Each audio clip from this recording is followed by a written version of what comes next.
വന്നു താൻ ജീവനേകിയോരേശു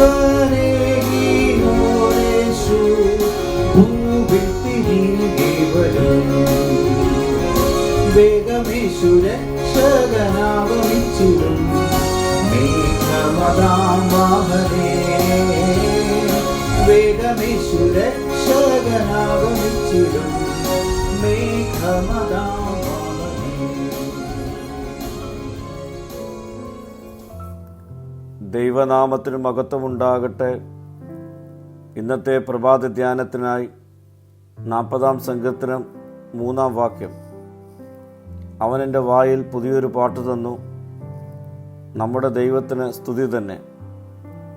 പലരും അതുകണ്ട് ഭയപ്പെട്ട് യഹോവയിൽ ആശ്രയിക്കും. പ്രയാസകരമായ സാഹചര്യങ്ങളിൽ നിന്ന് വിടുതൽ നേടിയ ശേഷം ദൈവം ദാവീദിൻ്റെ വായിൽ പുതിയ ഒരു പാട്ട് നൽകുന്നു.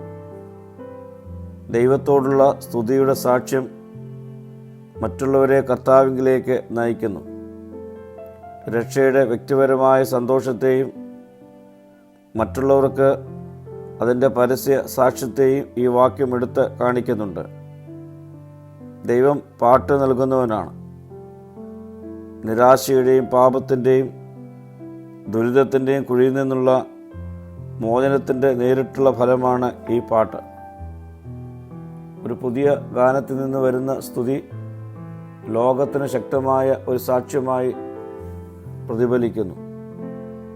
വിശ്വാസിയുടെ മാറ്റം കാണുമ്പോൾ മറ്റുള്ളവർ ദൈവത്തെ ഭയപ്പെടുവാനും ദൈവത്തിൽ ആശ്രയിക്കുവാനും ഇടയാകും. പ്രിയ സ്നേഹിതരെ, ദൈവത്തിൻ്റെ പ്രവൃത്തിയോടുള്ള ഉചിതമായ പ്രതികരണമാണ് ഗാനം. രക്ഷിക്കപ്പെടുകയും ഒരു ഉറച്ച പാറയിൽ പുനഃസ്ഥാപിക്കപ്പെടുകയും ചെയ്ത ശേഷം ദാവീദ് ദൈവത്തിന് ഒരു പുതിയ പാട്ട് പാടുന്നു. നമുക്കും ദൈവത്തിനായി സ്തുതിയുടെ ഒരു പുതിയ പാട്ട് പാടാം.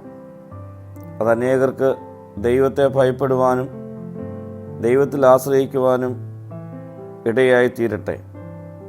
പ്രാർത്ഥിക്കാം. കർത്താവേ, നീ എൻ്റെ നാവിൽ നൽകുന്ന പുതിയ ഗാനം അനേകരെ നിന്നിൽ ആശ്രയിക്കുവാൻ മുഖാന്തരമായി തീർക്കണം. മഹത്വം നീ എടുക്കണം. യേശുവിൻ്റെ നാമത്തിൽ തന്നെ. ആമീൻ.